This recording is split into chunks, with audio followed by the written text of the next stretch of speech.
This is Rickie News Channel. I'm James Menendez. Our top stories. The Sturgis Motorcycle Rally is one of the biggest gatherings for motorcycle enthusiasts in the world. While the rally has always promoted an independent spirit, these past 2 years have taken on a new meaning of freedom. The Sturgis Rally is about hopping on your bike and exploring this great country through our open roads. Bikers come here because they want to be here, and we love to see them. Outside of the 4th of July, the Sturgis Rally must be one of the most iconic celebrations of freedom in the country.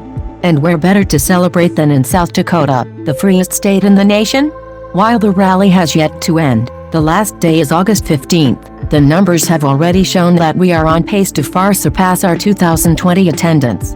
This is on the heels of what has been the best tourism season ever for South Dakota.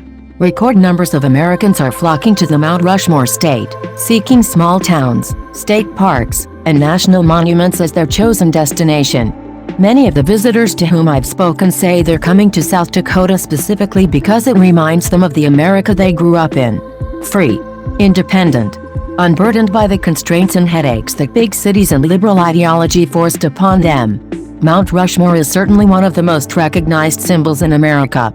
But few know our state's motto, "Under God the people rule." That's an easy standard to live and serve under. The rights of individuals are what birthed this nation, and that independent spirit is what drove America to become the leader of not just the free world, but the whole world. And it's that same spirit that is driving South Dakota tourism and business growth, making us the #1 state in the nation for GDP growth. At the same time, we currently have some of the lowest COVID case numbers in the country. We have also worked hard with counselors to provide services for substance abusers, leading the nation in decreasing the number of deaths from overdose by 15.9%. These are all signs that what we are doing in South Dakota is working and helping our citizens.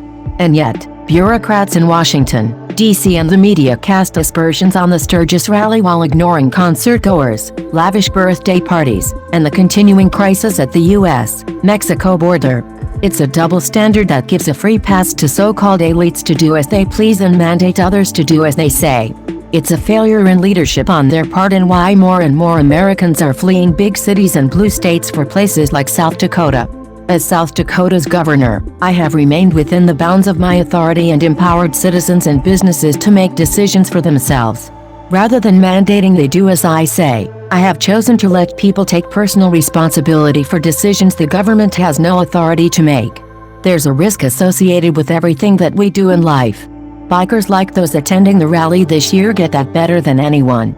It's no surprise that when I rode my horse through downtown Deadwood at the start of the Legends Ride on Monday, I was greeted with cheers for freedom and for the American flag I carried.